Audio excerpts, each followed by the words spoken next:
Good morning students.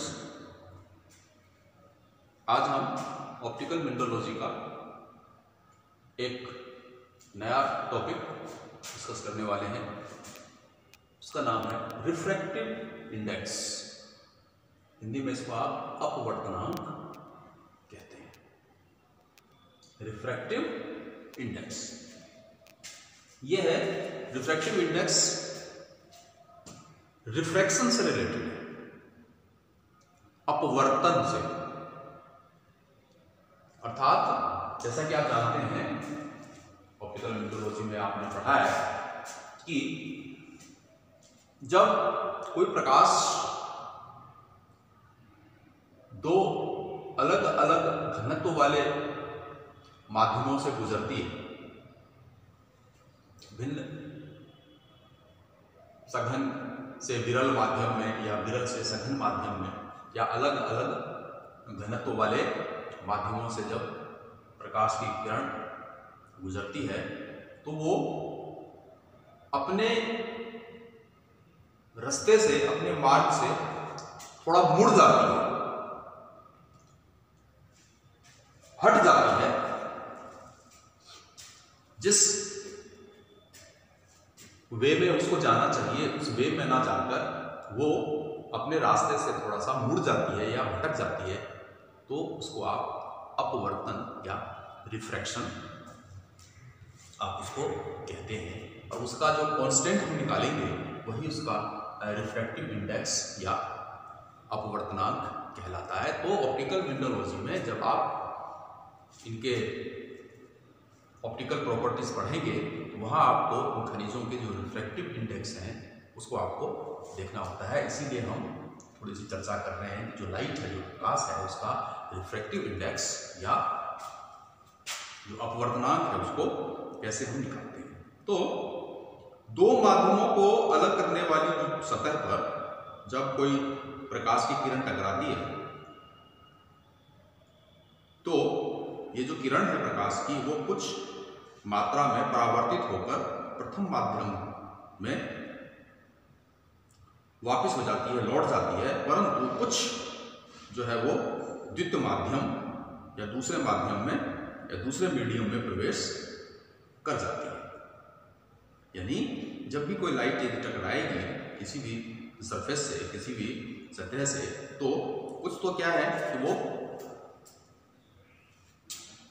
सतह से टकराने के बाद वापस परावर्तित हो जाती हैं, लेकिन कुछ जो है वो उस सतह से अब आगे जो है वो प्रवेश करती हैं, दूसरे माध्यम में भी वो प्रवेश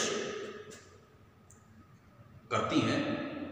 और यदि दोनों माध्यमों का, इन दोनों माध्यमों का घनत्व अलग हो तो दूसरे माध्यम में प्रवेश करते समय ये जो प्रकाश है वो की जो किरण है वो अपने मार्ग से थोड़ा सा मुड़ जाती है। जैसा कि आप डायग्राम में आप देखने की कोशिश कीजिए, ये कोई रेस है एक माध्यम से, ये एक दूसरा माध्यम है, कोई विरल माध्यम हमने यहाँ ए से डिनोट किया है। तो जब ये इस सरफेस पे टकराती है, लेकिन जब ये दूसरे माध्यम में आती है तो इसको ये सीधा आना चाहिए, ऐसा ना आकर ये क्या है थोड़ा सा विचलित हो जाती है, थोड़ा मुड़ जाती है। उसके बाद वापस ये अपने जो इसकी जो वे था इसका, उस वे में ये वापस निकल जाती है। तो ये जो इसका मुड़ना है या इसका थोड़ा सा चेंज हो जाना है, इसी घटना को, इसी चीज को आप रिफ्रैक्शन या अपवर्तन कहते हैं। इसी को आप रिफ्रैक्शन या अपवर्तन के नाम से इसको आप जानते हैं, समझते हैं। तो यहां आप देख रहे हैं ये हमने ये बनाने का ये प्रयास किया है, इस लाइट का जो है रिफ्रैक्शन वो हम यहाँ इसका जो डिफरेंस है उसको भी हम देख रहे हैं। तो इसमें जो आपतित कोण की जया और परावर्तन कोण की जया का जो अनुपात है यानी जो परावर्तित हो रही है वो और जो अपवर्तित हो रही है उनके बीच की कोण जो है, जो ज्या है, जो उनका रेडियस है, जो रेडियस है दोनों का, जो रेडियस है इसको, इसके अनुपात को, जो कि एक कांस्टेंट का काम करता है, जो कि एक स्थिरांक का या कांस्टेंट का काम करता है, उसको आप निम्न सूत्र से, इस सूत्र से sin i upon sin r, इससे आप इसको नोट कर सकते हैं, जहां जो sin r है वो आपतित कोण की ज्या है और i और sin r जो है वो अपवर्तन कोण की ज्या है, और ये जो म्यू है, म्यू से जो हम डिनोट करते हैं वो उसका कांस्टेंट या स्थिरांक होता है, कहलाता है। प्रकाशीय खनिज विज्ञान में या ऑप्टिकल विंडोलॉजी में ये जो रिफ्रैक्टिव इंडेक्स है इसका बहुत महत्व है। रिफ्रैक्टिव इंडेक्स का बहुत महत्वपूर्ण स्थान रखता है ये। और प्रकाश का वेग और अपवर्तनांक जो है, यानी लाइट की जो वेलोसिटी है, लाइट की वेलोसिटी जिसको आप v से डिनोट करते हैं, जो वेलोसिटी है वो, और जो अपवर्तनांक है उसमें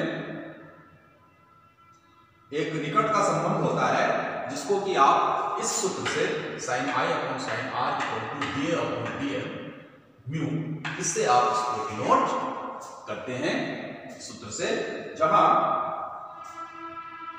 जो va है वो आपकी ये प्रकाश की गति जो है वो एयर में है। va क्या है, जो लाइट की जो वेलोसिटी है वो किसमें है, एयर में, और जो vm है वो प्रकाश की जो वेलोसिटी है वो किसी मीडियम में है, अन्य मीडियम में है, अन्य माध्यम में है, तो उसको आप vm के नाम से जानते हैं। तो आपतित कोण की ज्या और आवर्तन कोण की जो ज्या है वो प्रकाश किरण की गति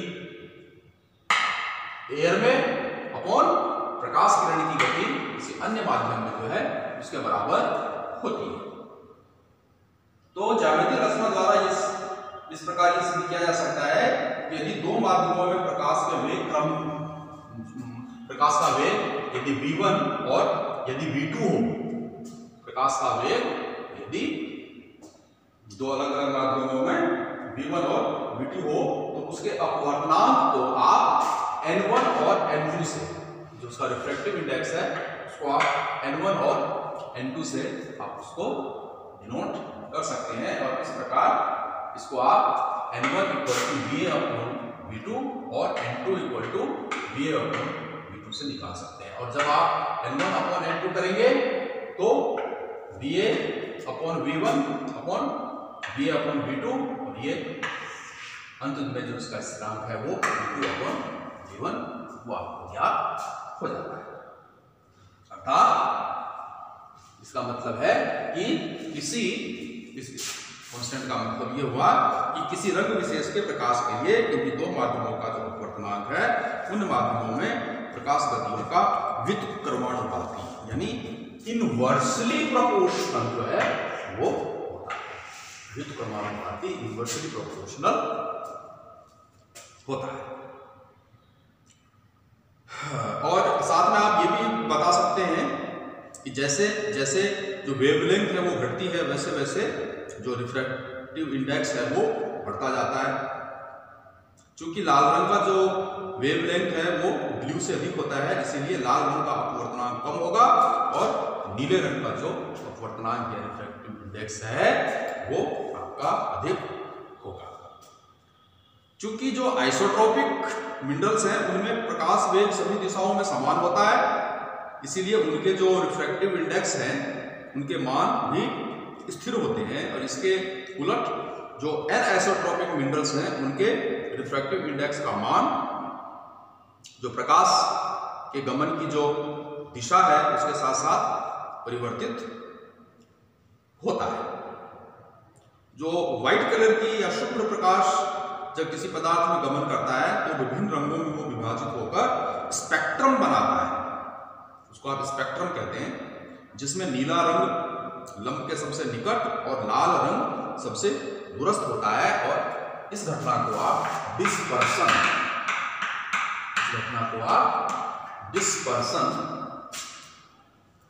कहते हैं। ये घटना जो है वो डिस्पर्सन कहलाती है। तो इस प्रकार आप देखेंगे कि किसी भी खनिज का आप रिफ्रैक्टिव इंडेक्स या जो अपवर्तनांक है वो इस प्रकार से आप निकाल सकते हैं। इसको हम नेक्स्ट क्लास में और डिटेल से देखेंगे। थैंक्स।